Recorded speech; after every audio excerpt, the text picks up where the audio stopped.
अर्जुन ने पूछा, प्रभु पर जो व्यक्ति बार बार अपमान करे, क्या उसे भी क्षमा करना उचित है? श्री कृष्ण मुस्कुराए और बोले, अर्जुन, क्षमा का अर्थ अन्याय सहन नहीं, बल्कि अपने मन को द्वेष से मुक्त करना है। जब तक मन में क्रोध रहेगा, तब तक ईश्वर का प्रकाश नहीं टिकेगा। क्रोध में बोला गया एक शब्द संबंधों की नींव हिला देती है। इसलिए ज्ञानी व्यक्ति पहले शांत होता है, फिर निर्णय लेता है। जैसे शांत सरोवर में चंद्रमा स्पष्ट दिखता है, वैसे ही शांत मन में सत्य का प्रतिबिंब प्रकट होता है। पर जब मन अशांत हो, तब सत्य भी भ्रम बन जाता है। मनुष्य सोचता है कि वह सही है, पर क्रोध उसे गलत दिशा में ले जाता है। इसलिए अर्जुन जो अपने क्रोध को जीत लेता है, वही संसार में सच्चा विजेता कहलाता है। श्री कृष्ण ने आगे कहा, एक बार एक साधु नदी किनारे ध्यान कर रहा था। तभी एक बिच्छू उसके पेड़ पर चढ़ गया। साधु ने उसे हटाया, पर बिच्छू ने डंक मार दिया। फिर भी साधु ने उसे पानी से बचाया।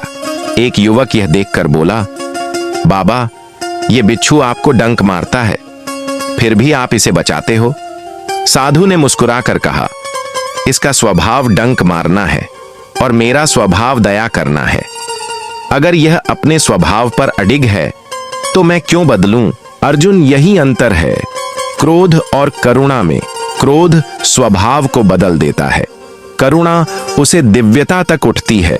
जो क्षमा करता है वह दुर्बल नहीं, वह वही है जिसने अपने भीतर की अग्नि को बुझा दिया। और जो क्रोध में जलता है, वह स्वयं अपने कर्मों का शत्रु बन जाता है। क्रोध के बाद पश्चाताप ही शेष रह जाता है और वही आत्मा को भारी बना देता है। इसलिए अर्जुन जो अपने क्रोध को समझ लेता है, वह मुक्त हो जाता है। क्रोध और प्रेम दो अग्नियां हैं, एक जलती है, दूसरी आलोकित करती है। मनुष्य किसे चुनता है, यही उसका भाग्य बनता है। अर्जुन की आंखें नम हो गईं। उसने हाथ जोड़कर कहा, प्रभु, मैं प्रतिज्ञा करता हूं कि अब क्रोध मुझे नियंत्रण नहीं करेगा। श्री कृष्ण मुस्कुराए और बोले, अर्जुन, जब मन शांत होता है, तब भगवान उसमें स्वयं वास करते हैं। जिस दिन मनुष्य क्रोध पर विजय पा लेता है, उसी दिन वह स्वयं ईश्वर के निकट पहुंच जाता है। कृष्ण उठे और आकाश की ओर देखा और बोले, याद रखो, जो दूसरों का दोष पर नहीं बल्कि अपने मन पर विजय पाले, वही सच्चा साधक कहलाता है।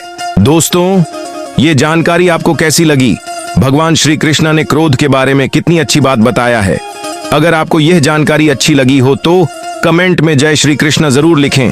अगर आप इस चैनल पर नए हैं तो लाइक, फॉलो और सब्सक्राइब जरूर कीजिएगा।